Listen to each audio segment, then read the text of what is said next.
Assalamualaikum warahmatullahi wabarakatuh. Perkenalkan, nama saya Tutus Puspa Asih, mahasiswa PPG Prajabatan Universitas Veteran Bangun Nusantara, Prodi PGSD.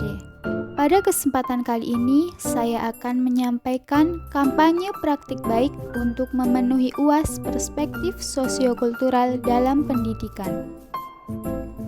Pada praktik pengalaman lapangan atau PPL 1 yang dilaksanakan di SD Negeri Godok 1 Sukoharjo, saya berkesempatan untuk menerapkan scaffolding pada Zone of Proximal Development pada pembelajaran matematika peserta didik kelas 3. Intervensi terkait penerapan scaffolding pada Zone of Proximal Development atau ZPD.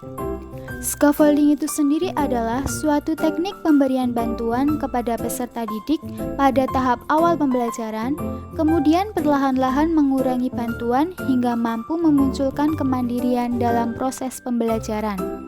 Nah, scaffolding adalah teknik mengajar dengan menyesuaikan tingkat dukungan guru agar sesuai dengan potensi kognitif peserta didik. Peserta didik yang mengalami kesulitan atau ketertinggalan dalam menguasai materi pada suatu mata pelajaran akan mendapatkan bimbingan belajar yang lebih.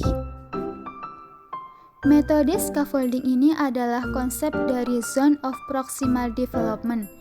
Zone of Proximal Development oleh Vygotsky yang dimaknai sebagai serangkai tugas atau pembelajaran yang sulit dikuasai anak secara sendirian, namun dapat dipelajari melalui bantuan orang lain yang dianggap ahli, seperti guru atau kerjasama dengan teman sejawat sebagai metode tutor sebaya. Scaffolding ini diberikan saat peserta didik melakukan diskusi menyelesaikan LKPD.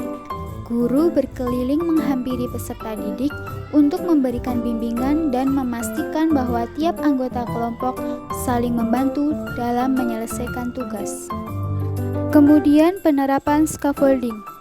Penerapan scaffolding dilaksanakan di kelas 3 SD Negeri Godok 1 pada mata pelajaran matematika, materi menentukan lama waktu suatu kegiatan dengan model pembelajaran problem-based learning. Dalam hal ini, terlebih dahulu saya menyampaikan materi yang kemudian diberikan latihan soal.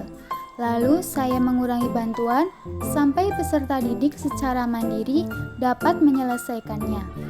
Aktivitas dalam penerapan scaffolding yang saya lakukan adalah: pertama, saya menyampaikan materi tentang lama waktu suatu kegiatan beserta latihan soal. Kedua, saya melakukan pengelompokan sesuai dengan tingkat kemampuan peserta didik. Ketiga, saya memberikan tugas sesuai dengan taraf kemampuan belajar peserta didik. Kemudian, saya akan membimbing aktivitas belajar peserta didik dengan metode scaffolding.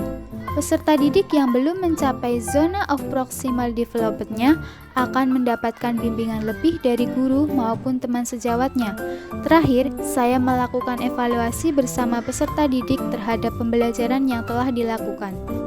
Hasil yang dicapai dari penggunaan scaffolding dalam pembelajaran yaitu peserta didik mampu terlibat aktif dalam mengikuti pembelajaran, menciptakan lingkungan belajar yang suportif dan menerima kelebihan serta kekurangan peserta didik.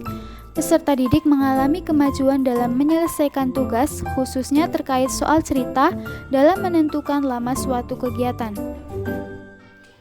Selain itu, hasil yang dicapai dari penggunaan scaffolding adalah peserta didik berani dan memiliki rasa percaya diri untuk mempresentasikan hasil diskusi, dan peserta didik yang lain saling memberi tanggapan, sehingga pembelajaran menjadi berpusat pada peserta didik. Ya, pembelajaran dan replikasi terkait penerapan scaffolding pada Zone of Proximal Development. Scaffolding ini dapat mengurangi kesulitan peserta didik dalam memahami pembelajaran, khususnya pada pelajaran matematika. Melalui penerapan scaffolding, peserta didik dapat mengembangkan kemampuannya hingga tujuan pembelajaran dapat tercapai. Penerapan scaffolding pada Zone of Proximal Development dapat menjadi sebuah pendekatan pembelajaran yang dapat dilakukan guru sebagai wujud pelaksanaan pembelajaran yang berpusat pada peserta didik. Demikian penerapan scaffolding yang saya terapkan. Semoga melalui pendekatan scaffolding dalam pembelajaran dapat membantu guru dalam mencapai tujuan pembelajaran sesuai dengan kebutuhan peserta didik. Terima kasih.